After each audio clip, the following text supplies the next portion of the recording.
We have our next speaker, Rolfe Schmidt from Signal, on how they made Signal go post-quantum in their key agreement. All right, thank you.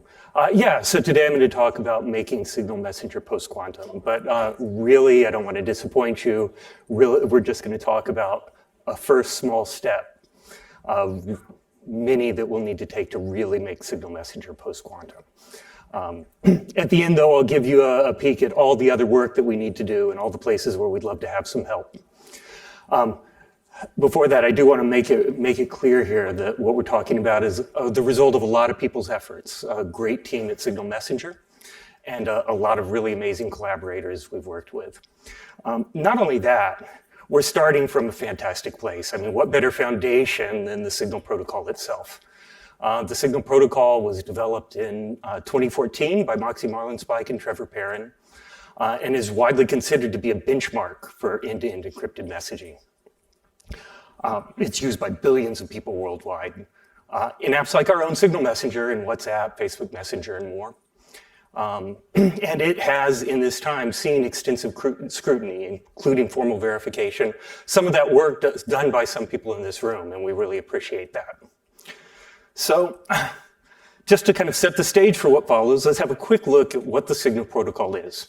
It consists of two parts. There's the X3DH handshake, which performs our session initialization. And at its core consists of computing a series of 3 or 4 Diffie-Hellman key agreements and feeding them into a KDF, a key derivation function, to get a shared secret. Okay, I want you to remember this picture. It will be important later. Once the session is initialized and we have the shared secret, the double ratchet performs continuous key agreement for us. Together, these protocols give us some important security guarantees. We get mutual authentication, forward secrecy, post-compromise security, and cryptographic deniability. But you don't have to look too hard to see that there's an issue here, that these are going to be contingent on Diffie-Hellman assumptions for some underlying group, and in production, that underlying group for us is curve 25519. And that is why we are here today, because we know that any future discrete log solver on curve 25519 is going to make this protocol insecure. And we know that steady progress in quantum computing can bring us to that point. And of course, has been mentioned before, progress in classical algorithms could surprise us too. So this is something that we feel we absolutely need to prepare for. But there's more than that, because an attacker could record traffic today and then decrypt it later whenever that discrete log solver is available, performing a harvest now, decrypt later attack. We do not want Signal Messenger users to be exposed to a harvest now, decrypt later attack. This is why we developed PQXDH. Okay, with that context, our requirements are pretty clear. Like, the primary requirement is we don't want to touch the Signal protocol. We're only going to do it if we can provide post-quantum harvest now, decrypt later protection for our users. But there's more than that, because we believe that our Diffie-Hellman-based security guarantees are strong today and will remain strong for quite some time in the future. Don't ask me how long, but quite a while. We don't want to take these away from our users while they are still relevant. Okay, so we want to change the protocol in a way that preserves these guarantees. And when you think about it a little bit, I know many of you have already thought this, it's pretty clear that what we need to do here is change the X3DH handshake at the initialization of the protocol.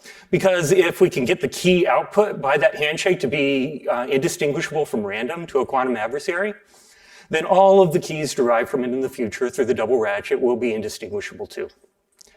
On the other hand, if that key is not indistinguishable from random to our quantum adversary, we're in trouble. So, kind of focus is the goal. What do we need to do? We need to create a handshake protocol that provides HNDL protection for our users while preserving the Diffie-Hellman-based security of X3DH. Pretty simple, right? Well, the first thought, like, how are we going to go about this? There has been some great research done on post-quantum replacements for this handshake. People recognize this problem. And a natural first choice for us would be to use one of these. As it is, though, and forgive me for painting with kind of an overly broad brush here, but they tend to do both more and less than what we just said we require. On the more side, they aim to provide full post-quantum security, which, don't get me wrong, this is absolutely something that we want. But this does not come for free. There's a substantial cost. And since this is strictly more than we're asking for, all we're asking for is HNDL protection. We have to say, well, if there's a more efficient way for us to achieve our goals, we're going to prefer that as a first step.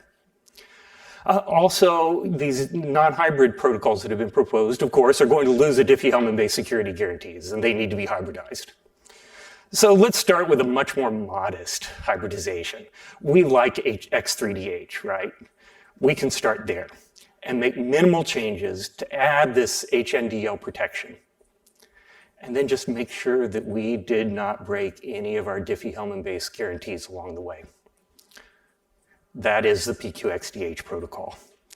And it's a very simple idea, right? Just take X3DH, as you recall, I asked you to remember this picture that X3DH consisted of computing 3 or 4 Diffie-Hellmans and feeding them to a key derivation function. Let's just add a post-quantum chem shared secret to that list, feed it to the KDF, and voila, we're done, right? Easy, we can all go home. We solved the problems. Well, yes, but it's a little more complicated. We need to be careful. I think many of us know, experience putting protocols together, that you can mess easy things up. We're gonna see some of the potential pitfalls ahead. But in any case, let's look here at the key agreement core. The only differences from X3DH are the bits in orange here. So it's a very small change, a very small addition. PQXDH starts exactly like X3DH, computing some Diffie-Hellmans. Let's say a little bit more about these keys. All of the blue keys are elliptic curve keys.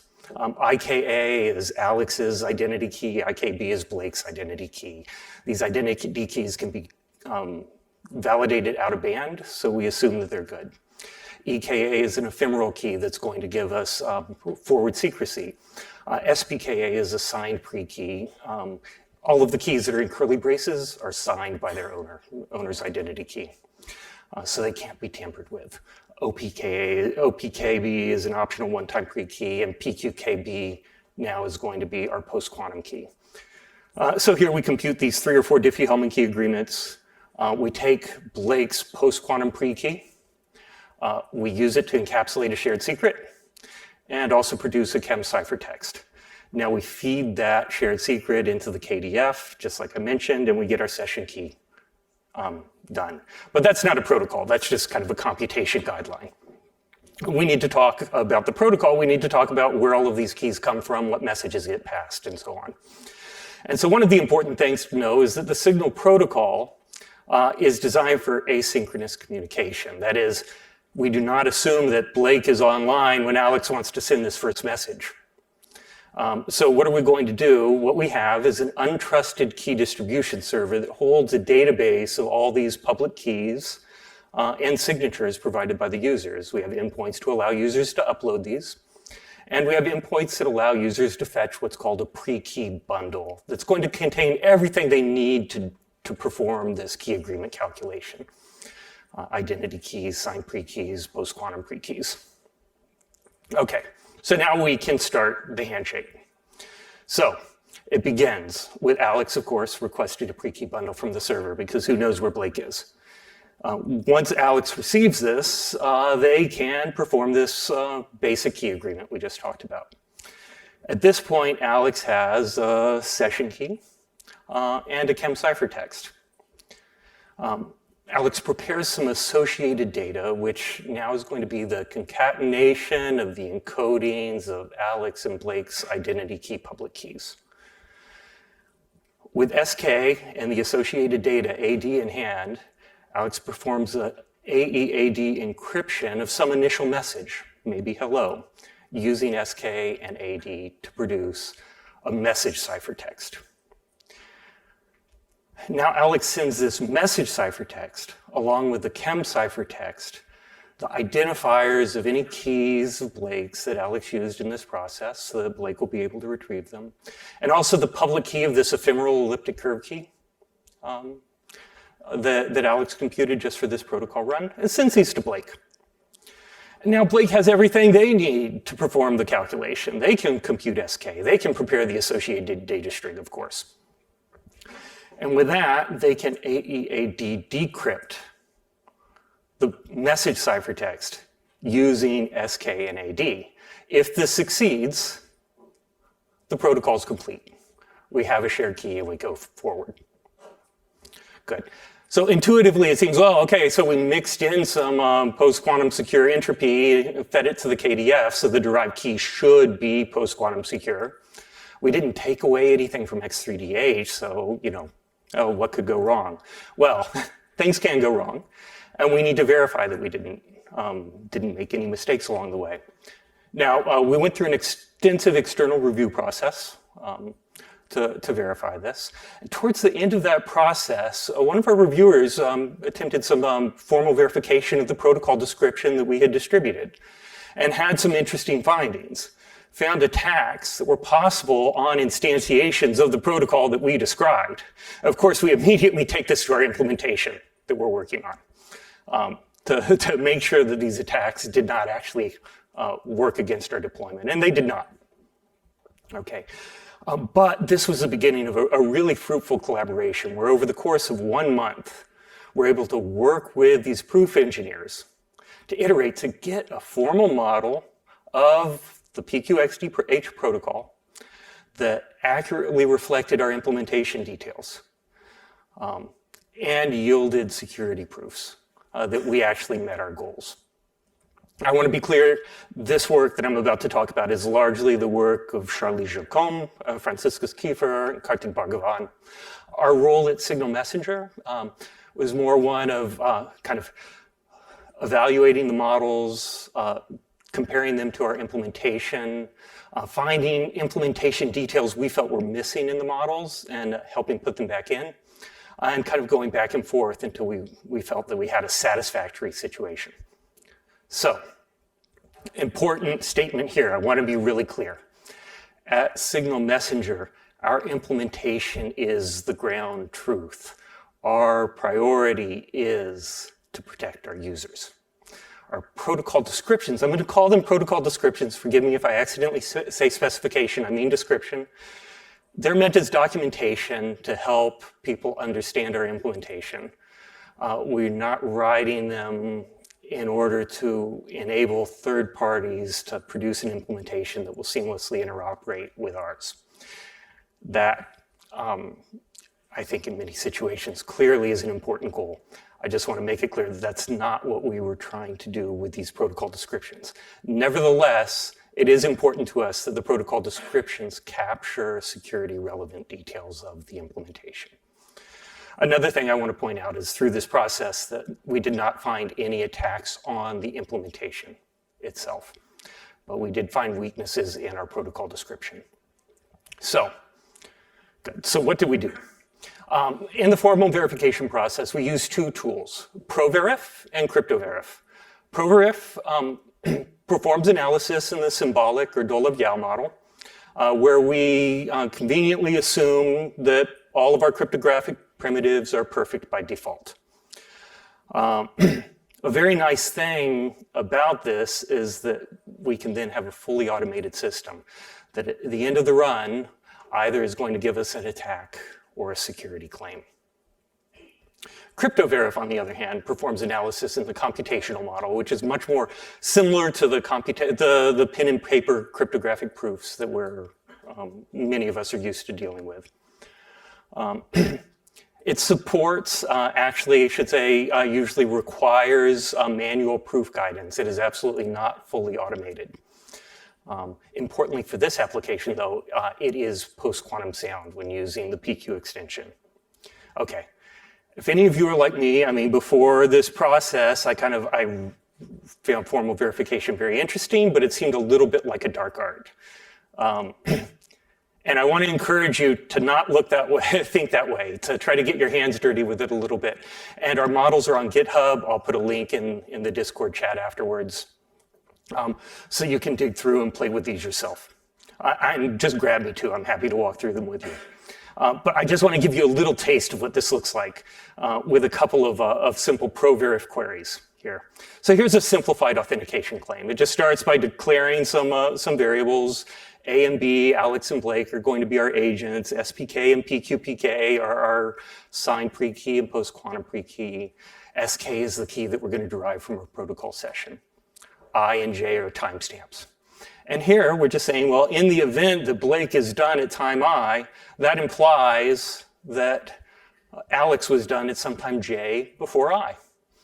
Not only that, it's very important, they agree on everything about the transcript. They agree that A was the initiator, B was the responder, that they use SPK and PQPK, that they agree on the key that was output. Okay, well, we know things aren't always that simple because, well, maybe someone was compromised beforehand. In a full model, we're going to have to add some stuff to the implicand. So let's look at a slightly less simplified forward secrecy query. Same setup. Now, what we want to say is that in the event that Blake was done, the attacker doesn't know SK. So we could just write event Blake done implies not attacker of SK. That would be good. But, well, what if the attacker compromised Alex's long-term key before this handshake happened? Then the attacker could have impersonated Alex and would certainly know SK. So you have to say, oh, not attacker of SK, or Alex was compromised. What if the quantum apocalypse happened before this? Well, we have to consider that too. And so on. If you go to the full models, the queries are going to be a bit longer than this, but pretty straightforward to understand. Okay, so in those full models, what do we model? We model an arbitrary number of communicating agents. We model a trusted PKI to kind of capture the possibility to out-of-band validate the identity keys. We model an untrusted key distribution server. We model a connection as just one encrypted message from Alex to Blake with no follow-up messages, although validating the composition with our double ratchet is something very interesting to pursue. We also model all chem keys as last resort. I kind of skipped over some stuff when talking about the protocol that we try to make sure all of the chem keys that we use are just used one time. That means our users need to upload these keys continuously, but they may run out if a lot of people connect to them at once. In that case, our server has to have some key available, some post-quantum chem key available for them to use as a last resort. So our users provide a last resort key and rotate it every couple of days. So it gives us a slightly bigger compromise window, but still quite small. However, since we don't trust our key distribution server, we can't trust it to give one-time keys. So we just assume it's giving last resorts. Good. The threat model, we modeled that identity keys can be compromised at any time. The other keys, the one-time and ephemeral and post-quantum keys, can be compromised for certain security goals. At any point in time, a quantum adversary could arise with explicit power to break all Diffie-Hellman primitives. Similarly, at any point in time, a chem adversary could arise with explicit power to break our chem primitives. Finally, as we just saw, we modeled timestamps so that we can reason about security before and after events. So let me just give you a little taste of what kind of things we found. We're going to talk in more detail. Kartik and I will have a talk at Real World Crypto in a couple of days that's focused on this. But here's an example attack, a theoretical key confusion attack. Remember I said we assumed that the identity keys are verified out of band, so the attacker can't do much with those. The signed keys, SPK and PQPK, can't be tampered with, but nothing in our protocol description said they couldn't be swapped. And that's a problem because our post-quantum security was coming from PQPK. And it's not there anymore. Now we are encapsulating on invalid data. We're performing an insecure computation, producing a weak shared secret and a weak chem ciphertext without further restrictions on our chem or something else with the encodings we're going to get to. The attacker that gets access to this weak ciphertext has to be assumed to be able to recover information about or even entirely recover the shared secret. We lose post-quantum security. This is not good. Okay, this can't happen in the deployed version. First of all, something that was missing in the protocol description is that we do, in fact, prefix all of our keys with a key type byte. decoding would have failed. We never would have gotten to the insecure computation. Okay. Second, I'm not sure if all of you know, but Curve 25519 keys and MLChem keys aren't the same size. Rust wouldn't be happy about this either. So, anyway, to me, the most interesting thing about this is how we did it, because this is the thing that we can use going forward, right? And so the process was this, like we're trying to prove security of the protocol under standard cryptographic assumptions. We couldn't do it. Like we failed in CryptoVerif to make the proof. But saw that adding some domain separation, either to the signatures or to the encodings, allowed us to complete the proof. And so, okay, yeah, so why don't we just go back and add the domain separation to the protocol? We can stop there. All good, right? And we could. We'd have a security proof. Wonderful. But we wanted to know, is this really a weakness in the protocol? Or is this a weakness in us and our ability to prove things? So to answer that question, we take it to ProVerif, where we explicitly gave the attacker the ability to confuse chem and EC keys, and explicitly gave the attacker the ability to extract a shared secret from a weak chem ciphertext. We did that. ProVerif produced a concrete attack trace, which, yeah, I love to talk about this. I love to play with this, so definitely grab me or go pull the stuff from GitHub and play with the models yourself. It looks like a wall of text, I know, but when you read through it, it's actually very straightforward and very fun to see like exactly what you need to do to perform the attack. Good. So this gives you a glimpse of like a bigger methodology that we're using. We start with a natural language protocol specification. We use that to define a protocol model, security goals, state our cryptographic assumptions about the primitives we're using, and also define the threat model. We feed these to ProVerif and CryptoVerif. If ProVerif fails to produce a symbolic security theorem, it is going to give us an attack trace, right? And that is a weakness in the protocol that we need to fix. On the other hand, with CryptoVerif, if we fail to find a proof, that could mean that we just need to refine our cryptographic assumptions. Maybe we needed to assume more about our authenticated encryption with associated data, right? We need to refine that. Or maybe it's a legitimate protocol flaw that we need to fix as well. So, going through this process, the findings led us to actually create a new revision of the protocol. Which I think is a substantial improvement. Certainly we had thorough updates to the security considerations to reflect our new analysis. But in the main body of it, we realized, well, we need to add our authenticated encryption with associated data as an explicit parameter and require it to have post-quantum chosen plain text indistinguishability and ciphertext integrity. We decided that we wanted the model to capture our use of key identifiers. That was something that was sort of like read between the lines in our initial protocol description. We wanted to make that explicit, and we wanted to determine whether there was any security relevance to it. And it turns out there was not, which was good to see. We restricted the encodings, the ranges of the encodings of public keys to be disjoint, as it was in our deployed version, to prevent that key confusion attack. And also, we ran into some of these KIM binding issues too. There was a KIM re-encapsulation attack we're using MLChem, or actually we're using Kyber Round 3 in production today. And Kyber Round 3 is not vulnerable to this attack.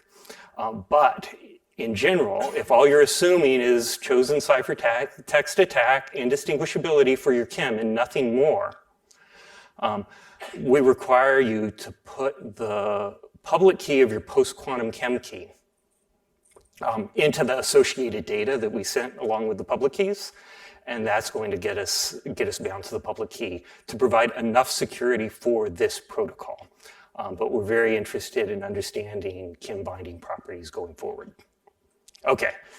With all of that, we're able to actually prove some theorems. We have a symbolic security theorem, where we can say that in the symbolic model with ProVerif, we prove that PQXDH provides what we want: pure authentication, forward secrecy, resistance to key compromise impersonation, and so on. And importantly, the second to last one, resistance to HNDL attacks. CryptoVerif let us prove classical security. where basically if X25519 satisfies the gap Diffie-Hellman assumption, we get what we want, pretty much the same claims we have with X3DH. And CryptoVerif with the post-quantum extension allowed us to prove HNDL protection. So, good. Looking forward, we did not make signal messenger post-quantum. We took one small step in that direction, right? And there's a lot more to do. Obviously, there's more protocol work. We want a post-quantum ratchet, and there's a couple of things in tension here. That we want to ratchet quickly to keep small compromise windows, but we want low bandwidth. I mean, we don't want to send an entire ML chem key just to say somebody's typing. Also, we will eventually want a fully post-quantum secure protocol. For now, though, we certainly want one. While DH security is relevant, we want to maintain that Diffie-Hellman-based security. We also, of course, want this to be low bandwidth. You know, a typical question we'd have is, well, what's going to happen if you join a group with 100 or 1,000 people you don't know? Like, what's going to happen to your phone? What are you going to do to your bandwidth? And maybe you say, oh, well, you should change the way you do groups. Well, let's talk about that too. But that's a direction we want to go. But there's a lot more to Signal Messenger than just the messaging protocol. At Signal, we don't just protect user data, we protect metadata too. We don't know who's talking to whom, we don't know who's in a group, we don't know who has badges, we don't know who holds a backup file. And to do this, we rely heavily on anonymous credentials and verifiable encryption. And today, this security relies heavily on Diffie-Hellman assumptions for Ristretto 255, basically Curve 25519. And it is a priority for us. We want to protect this metadata from HNDL attacks. And would love to talk with anybody who's interested in helping us figure out how to do that. Longer term, of course, we would like to provide full post-quantum security for all of these, right? As it is today, this seems like it will be quite expensive for us, but definitely eager to see the progress. Beyond that, though, you may not be surprised, but we have cryptography everywhere throughout our application. We have noise protocol channels that connect our clients into hardware enclaves. We use hybrid public key encryption for our sealed sender and for connecting to linked devices. We're developing some new features that are based on Diffie-Hellman-based OPRFs, oblivious pseudo-random functions. All of these are not post-quantum secure. The list is long, it goes on, and truly making Signal Messenger post-quantum is going to be a long road, and we look forward to collaborating with many of you along the way. So thank you.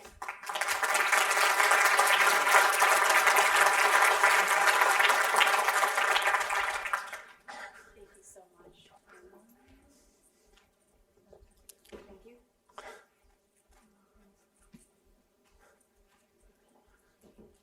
Hello. Yay. Thank you so much for your talk and this work. For binding to your chem public key and the associated data, you happen to be fine against the purely indistinguishable CCA agnostic chems by using Kyber when in the actual implementation. I just double checked the write-up of the protocol on your website, and it says if your chem binds to the well, it doesn't say binds, but it says if it includes the public key, then you're fine. But if it doesn't, you must include in the associated data. That implies that whoever is trying to read the spec can look under the hood of your chem and figure that out. Can you make it just always? And can you make it also including the ciphertext, because Kyber is turning into MLChem, and MLChem no longer binds to its ciphertext the same way as Kyber. Yeah, so when we update the revision to the protocol, we are going to require, it's our next breaking change, like we would like to require the PK and the ciphertext? Yes, we haven't decided exactly what we're going to do. All of this is on the table for our next breaking protocol change. Cool. Yes, understood. Okay, great. And then my second question is the iMessage update looked at some of your ideas, and then they went one more step forward, which is they are including a very large pre-key to set up their secure session, and then a much shorter one. every so often in their ratcheting, every minimum of 50 messages back and forth. Have you looked at possibly including something like that? Yeah, absolutely. We're interested in updating the ratchet that way. I think there's some interesting ideas where we could probably cut that bandwidth in half too. And I'd like to see if we can do better as well. That's the thing, we want to shorten that window so we don't have to amortize it over such a big stretch. Thank you. Yeah. Hi, first of all, thank you. I have two questions to make it quick. You said you model an untrusted key server in your formal verification. Why? That's the first question. And I don't know much about the structure of signals. So, and the ciphertext integrity.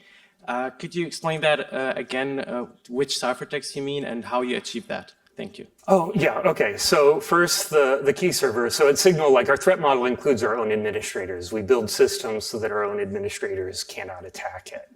And since our administrators are running this key distribution server, we have to assume that it could be malicious. Now, in practice, I would like to say it's not malicious, right? But this is our security assumption. Okay. Oh, and for the ciphertext integrity, that is for the authenticated encryption with associated data scheme. So it's a symmetric cipher we're using.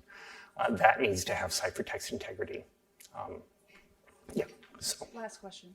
Yeah. So thank you so much for the presentation. That was very comprehensive. Regarding, so I have a very general understanding of the protocol and the way the first initial messages are sent. Let's say a user would like to use a new device. Will they be able to have a backup of their messages, or is that not possible? Oh, so this is something right now with Signal Messenger, we don't have message backups, partly because we, up to this point, haven't had a solution we were satisfied with for password-based secure value recovery.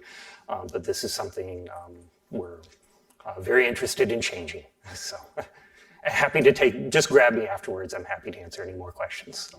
Next up, we have yet another perspective on large-scale migrations with Sophie Schmieg from Alphabet or Google. Yeah, I wanted to talk about PQC at Google. I wanted to first talk a bit about the threat model. We kind of heard a lot about that already from Raphael, so I will try to focus on the differences or a few nuances here. And yeah, it's not really something new here. Several speakers before have already talked about sort of asymmetric encryption with digital signature, and we've touched on symmetric cryptography. One thing that came up only slightly in the Signal talk was that there's also everything else. I like to call that fancy cryptography because it's usually cryptography that is used in the more more complicated privacy-preserving protocols and so on. So yeah, let's look at those four areas a little bit more in depth. When we look at asymmetric encryption, we have store now, decrypt later, which that means there's some urgency here. But when we look at the other types of cryptography, we often hear that digital signatures aren't as urgent, and I do agree they aren't as urgent as asymmetric encryption. One thing that worries me quite a bit is that digital signatures are far more widely deployed than asymmetric encryption is. Asymmetric encryption is, relatively speaking, and I need to stress the relatively here because it's still complicated enough, but relatively speaking, there's a lot fewer protocols and stacks that require asymmetric encryption. Signatures, on the other hand, are used in far more use cases, far more diverse cases. So we need to, while the asymmetric encryption is urgent, we cannot forget that digital signatures are very, very complex, and I will talk a bit of examples in a bit. And that might mean that we have to talk about signatures earlier than we might be led to believe if we just focus on store now, decrypt later. Symmetric cryptography, there's a weird bug that happens when I print these slides to PDFs. There was supposed to be a little shield on top of them because, as we've also heard from Raphael and Dustin before, symmetric cryptography is not really impacted by PQC. It's like, you can discuss it, but for the most part, that is not something that we are very concerned with at this point in time. When it comes to the fancy cryptography, yeah, a lot of these protocols or schemes and primitives are very much affected.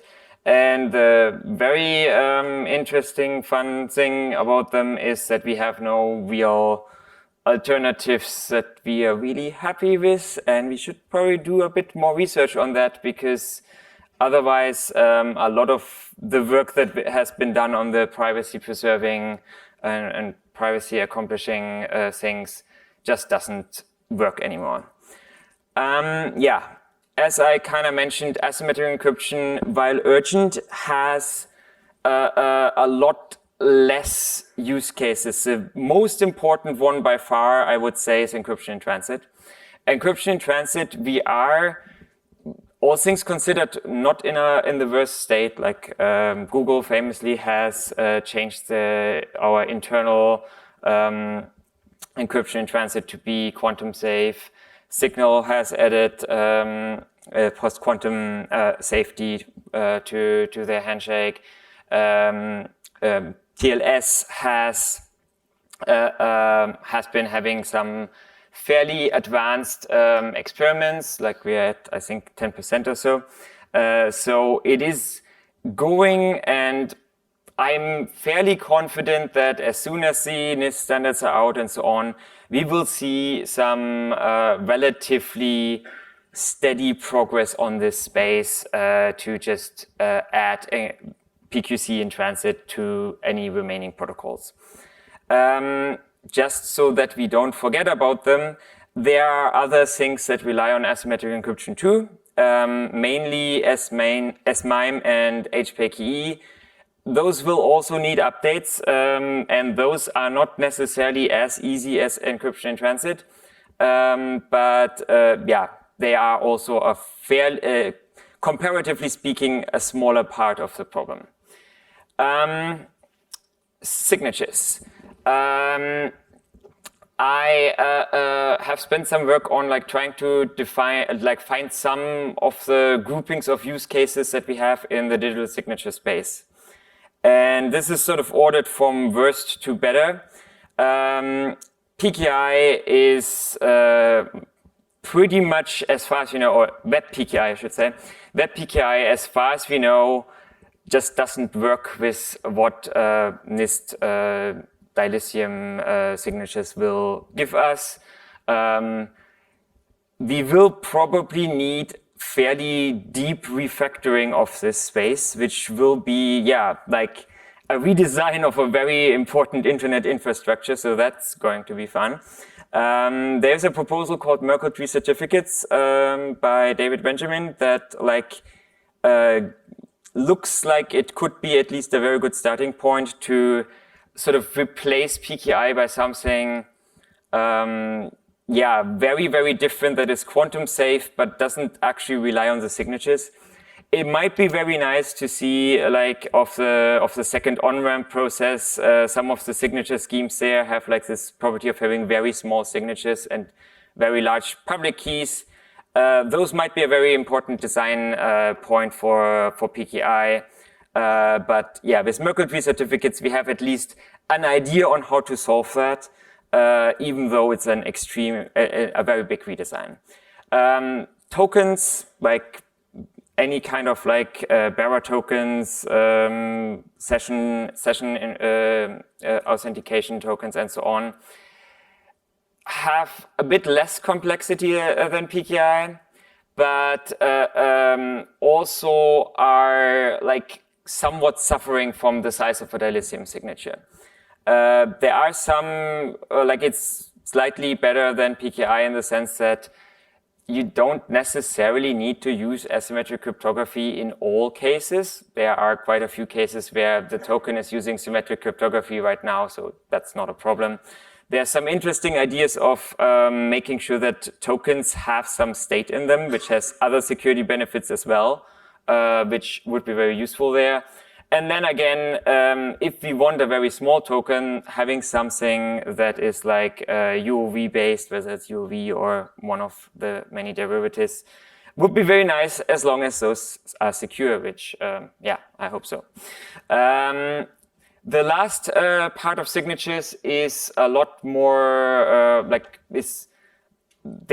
is actually fairly straightforward. We have software signatures.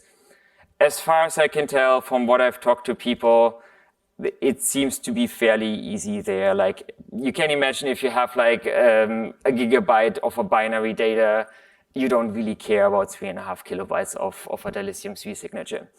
There's like this one little subset in firmware signatures, firmware signatures which tend to be burned into a hardware security module or hardware itself, and that will make the transition there urgent, at least as long as you want your devices to last longer than like 10 years, which you might like that.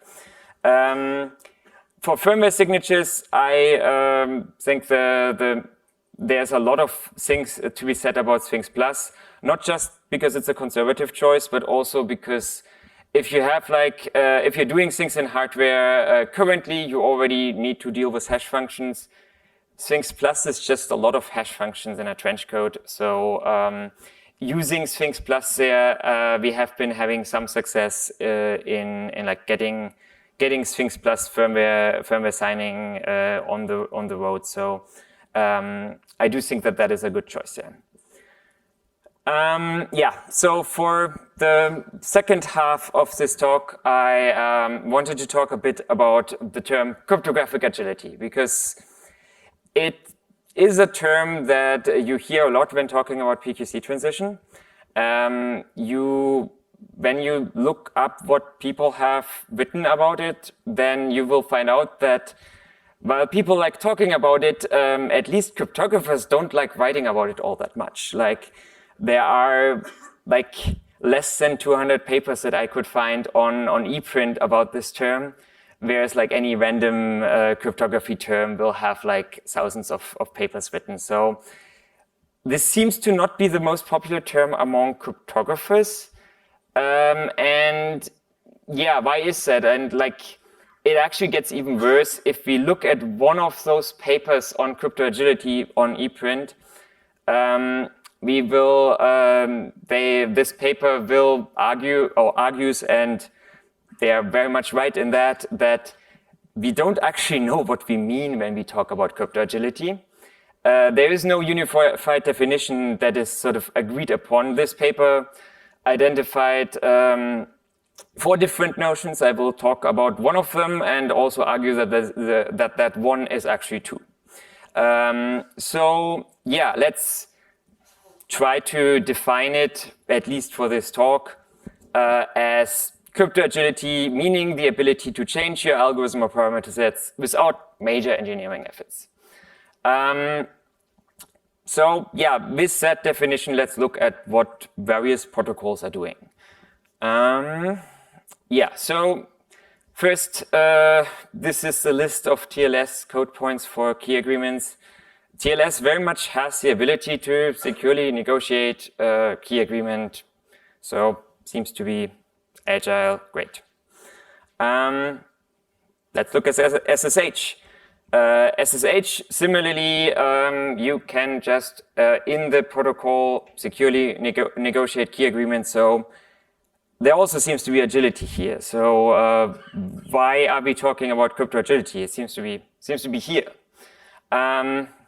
Even if we look at things like JWT, you can argue about the securely because it's not, but it does negotiate the key or the protocol, the algorithm used. It does it in the wrong way, but nevertheless, it does have this agility built into the standard.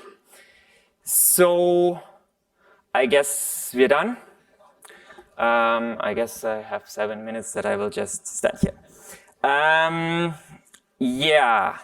It turns out it's not that simple. First of all, you might hard code things. If you do that, don't do that. That's bad. But maybe let's look a bit closer at our crypto agility definition and think a bit more about like what that means in practice, because there's a bit of an omission here. When I say crypto agility, meaning the ability to change algorithm or parameter sets, what I really care about is doing that in production. I care about that happening on a system that is already deployed. Doing that on a system that is greenfield and new is also a useful thing. That's why you shouldn't hard code your algorithm choices.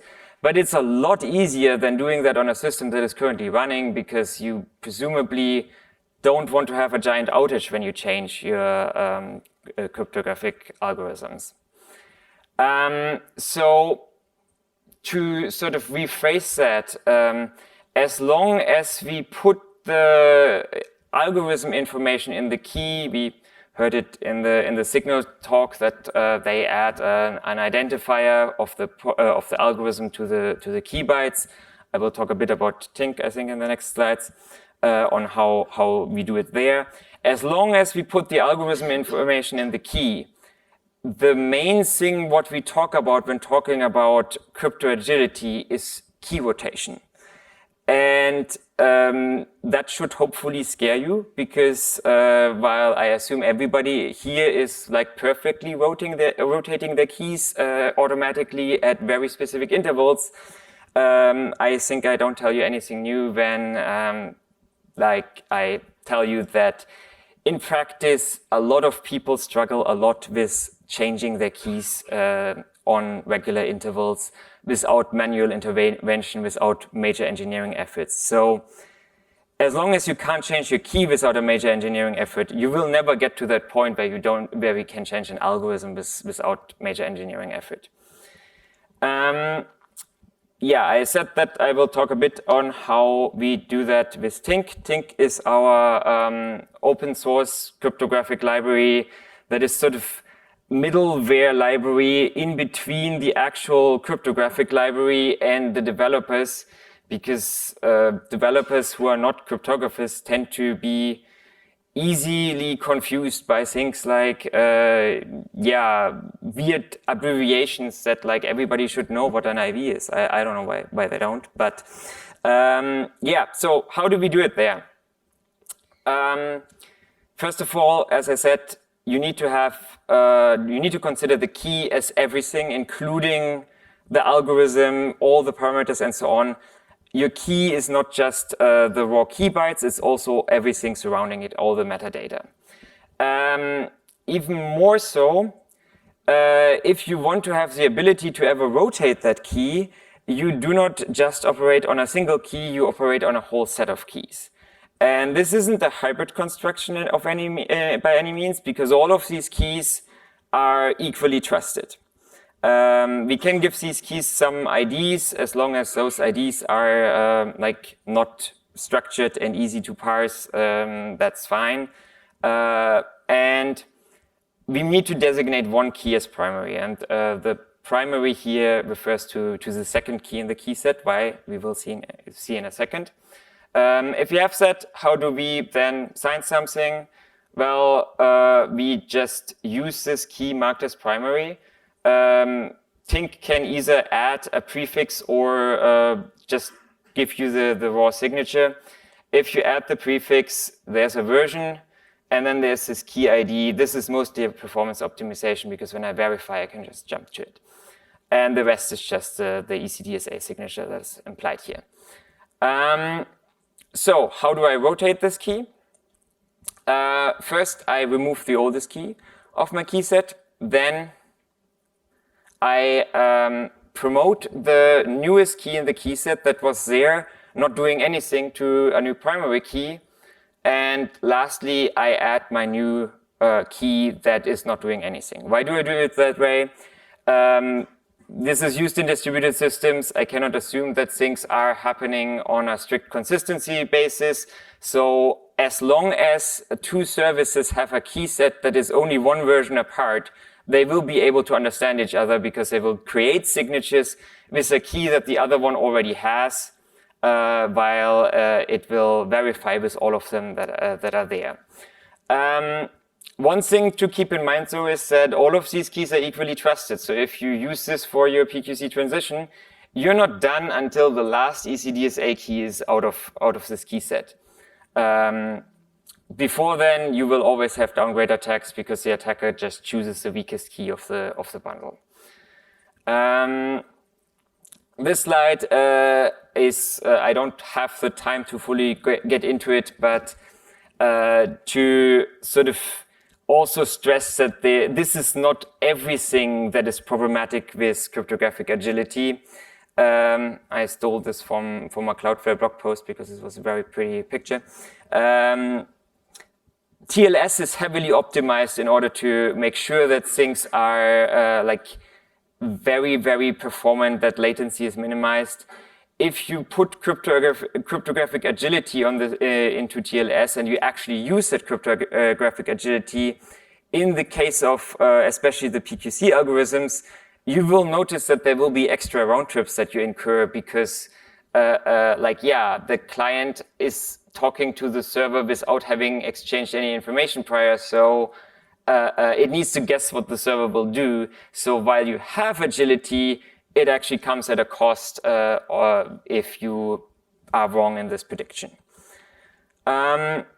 So the main takeaways are protocols, as they are standardized, usually support agility already. Tink is open source, is like our internal solution to make agility easier. And if you want to use it, it is there for you to use as well. The flip side of that is that even if you use Tink, you still need to rotate keys, and rotating keys, even with that capability in hand, is still very hard. And it is a hard problem because rotating keys is a hard problem. And if you're not currently able to automatically rotate your keys, you will have problems here. And with that, I'd like to thank you. And our last speaker in this session for large-scale PQ migration, Matt Campagna from Amazon AWS.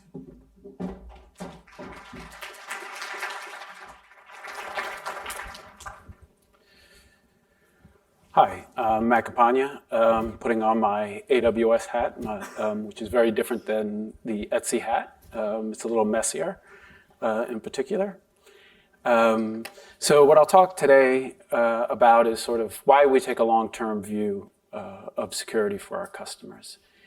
And we don't know the precise security levels of our customers' data. We don't have access to it. So we have to make some general assumptions that they need 30 plus years of security. And when our customers come to us, most of them will tell us as much. And they'll also tell us, well, if we're moving our workload to the cloud, we also expect you to provide us with, over the next 30 years, that you're watching around these corners for us. And one of those corners that they're interested in, of course, is quantum resistant cryptography. And they come and ask about our migration plan for PQC. And the rest of this talk is really that conversation that I wind up having with our customers. And it starts with our shared responsibility model, which is how we deliver security and compliance. Not compliance for AWS, but how do our customers deliver their compliance requirements in the cloud. And then how our plans on PQ migration overlays on that shared responsibility model. And finally, how they can track that progress that we're making on migration. So as I said, we take a long-term view of our customers' data. And in particular, we recognize that quantum computing is a threat to that long-term security. And the thing that we're worried most about is the harvest now, decrypt later, or store now, decrypt later attacks on our customers' data as it's coming over untrusted networks like the internet. Some of our most security-sensitive customers have told us what their expectations are. Dustin had mentioned the CNSA, which has in there an expectation that web service providers will offer it by default as early as 2025. So that doesn't give us a lot of time to migrate complex infrastructures like AWS to post-quantum. But we're going to be focused on trying our best to make those timelines and deliver PQC confidentiality as quickly as possible. But there's only so much resources, and we're dependent on the development of these standards. And we're also dependent on the development of the tools that our customers are using, because we don't control our customers' environments.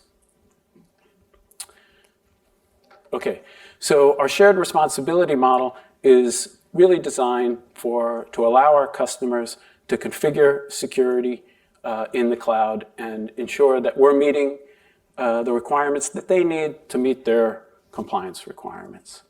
And it's kind of split into, there's the lower half, the orange portion is AWS. Sometimes we call that security of the cloud, and it's our area of responsibility. And it consists of the services, the operating systems, the key management for those operating systems, the hypervisor, the physical security, including the hardware down to the physical data centers and the security of those workspaces. And we vend up to our customers tools, identity and access management policies that they can configure their users, that you can put on any sort of a policy on any named resource within AWS. But they also can choose their own tools. And so they're responsible for security in the cloud.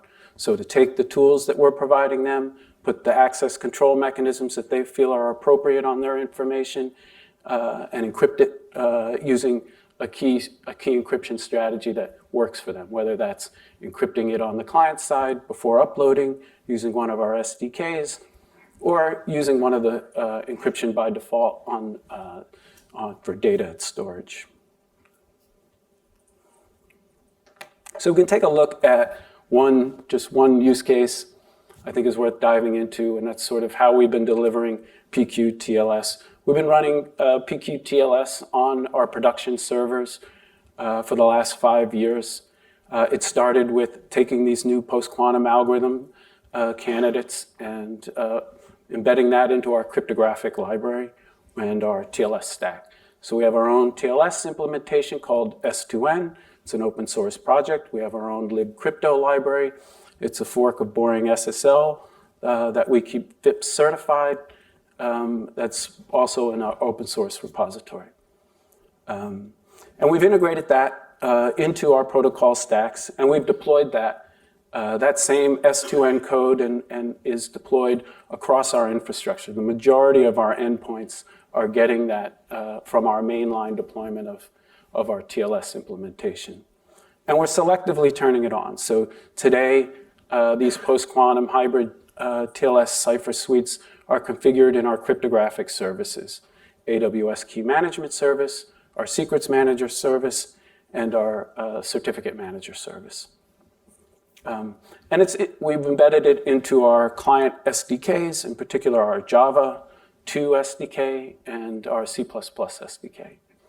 But you still have to turn it on by default. That's the customer's role to enable that cipher suite. And that's the way we think it should be for this current period of where we are in migration. We have the code that we continuously keep up to date in our continuous deployment pipelines.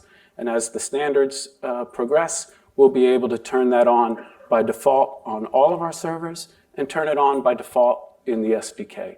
But until then, we don't want customers being surprised by changes that we expect to make on our servers and not wind up with PQ.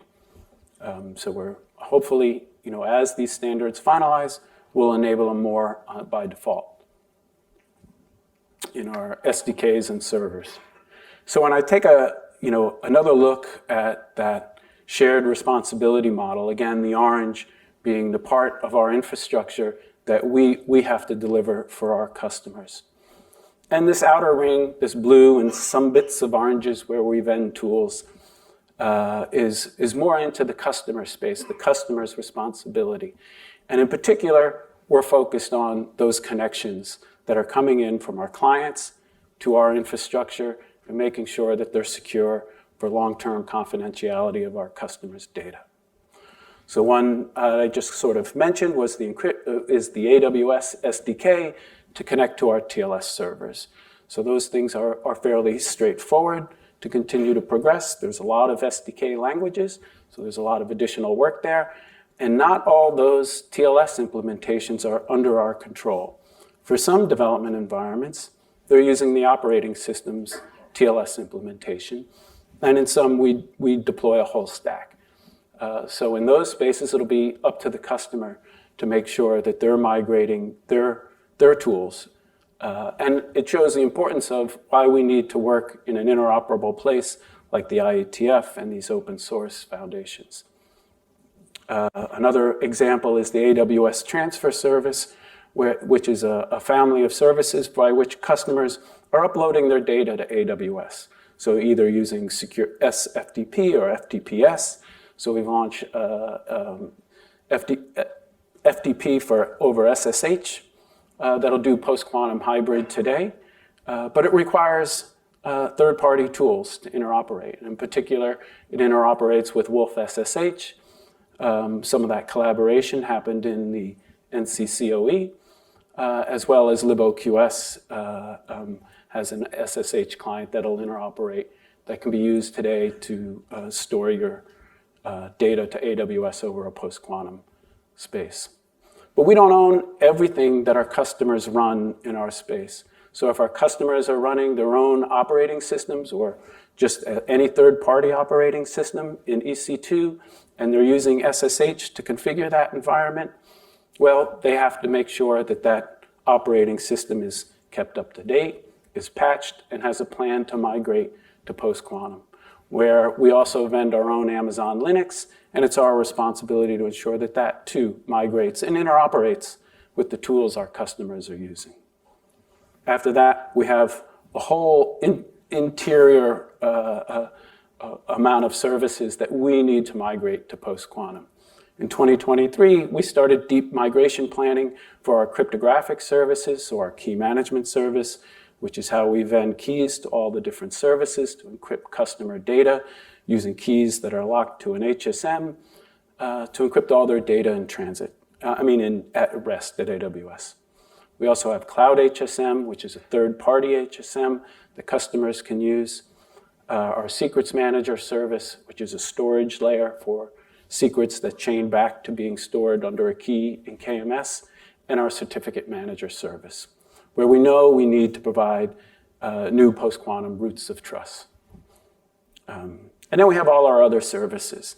And fortunately, most of all our other services are dependent on these same public key protocols that our customers are using to connect to AWS and our cryptographic services. So once we migrate those two components, the vast majority of our infrastructure, at least when it comes to confidentiality, will also migrate. And then, of course, I think I love that term, fancy crypto. There's some fancy crypto in there that's going to take a little more time to transition and do the analysis and really engineer the new solutions. This all allows us to, by deploying this now, we can try to maintain alliance. So we've been working for the last 10 years, really, in PQC migration, starting with the NIST, sending in proposals to NIST. So we have team members on Sphinx plus dilithium, Kyber, sadly Psych, which is dear to my heart. Working, as I mentioned earlier, within ETSI, the quantum safe crypto, and across the IETF space, to make sure that all those protocols that our customers are using, that we're using, are all migrating to these new algorithms. And our plan is to adopt the FIPS algorithms across this space. And then we're building it today. We're putting it into our main code bases. So it's in our AWS libcrypto library, which we continue to maintain a FIPS certificate for. It's in our PQ-TLS and PQ-S2N libraries, and it's in our SDKs. But we know we have a lot more SDKs to move. It's in our Java and C#.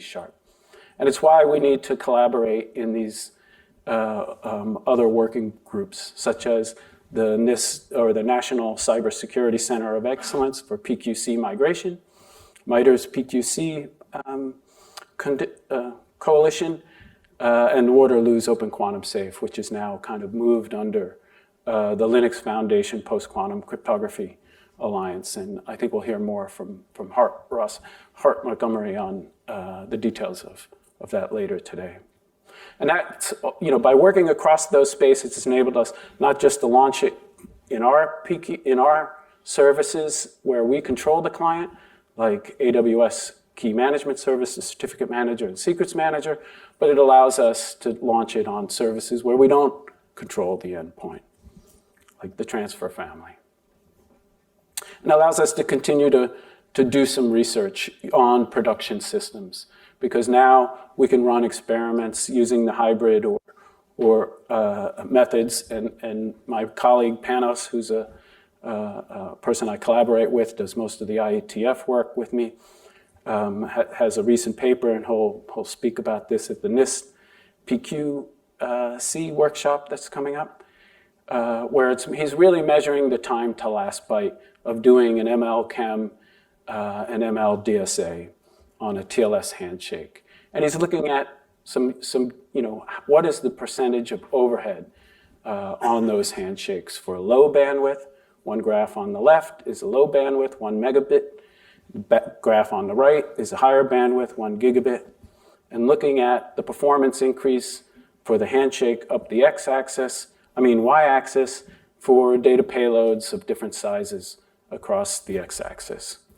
And then, when you get out to real code, payload sizes that people are using, 50 to 200 kilobytes on a session, it's measuring overall time or impact of doing the hybrid over those connections.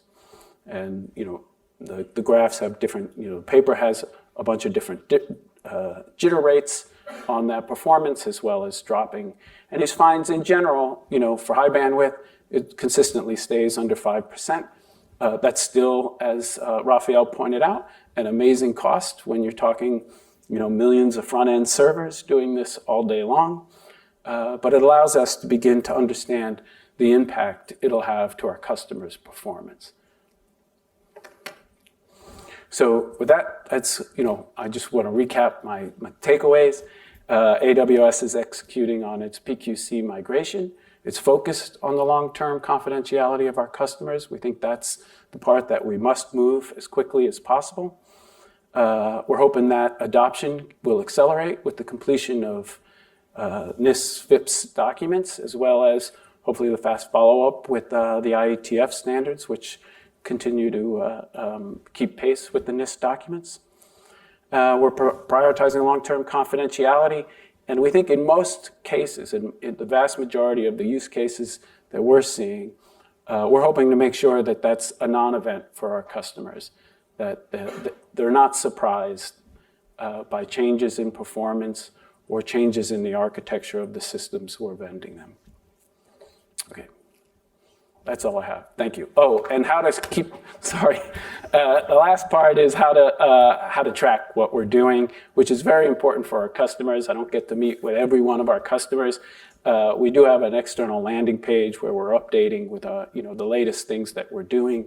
Amazon has a style of not talking about things until we've deployed it, or forecasting much. So this was a little bit outside of the normal presentations that we give. And there's a way to contact our team. It's larger than just Panos and me. There's a handful of us focused in this space. So thank you.